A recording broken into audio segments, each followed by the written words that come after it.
composing for a film that's set in two distinct eras, does that affect how you write the pieces? It did have some impact on the pieces. You know, I had a certain sort of musical concept for Sam Elliott's timeline and a different musical concept for Aiden's timeline. What was lovely was the opportunity to sort of revisit some of the classic film scoring styles of composers like Bernard Herrmann, who wrote for Alfred Hitchcock, and Elmer Bernstein, who wrote scores like To Kill a Mockingbird and The Ten Commandments.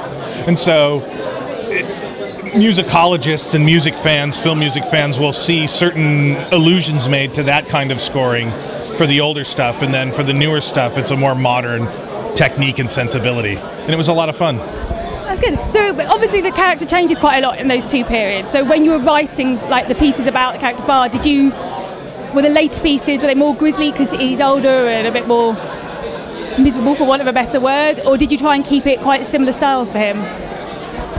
Well, without giving too much of the story away, I would say that Sam Elliott's character is dealing with a lifetime that's nearing its end, and there's regret and there's loss. And Aiden is playing a character who's embarking on a great adventure. So that sense of excitement imbues his storyline, where Sam's is more about regret. And so there was a pulling back of the adventurous quality and a pushing forward of the more sad elements in the musical score for that storyline. And that's how I dealt with those two emotions.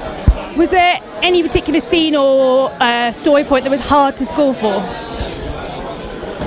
Interestingly, the biggest challenge was coming up with the sort of main theme for the movie. And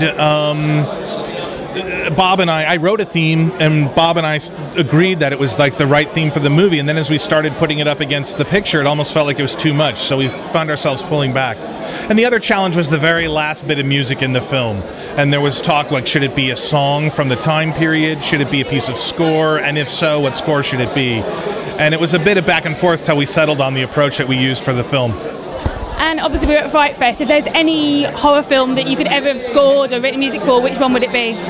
Well, I mean, it's so hard to reimagine anybody else doing it, but Jaws is a film I would have loved to score. You know, if they ever do a reboot of Jaws, I'd love to participate in that.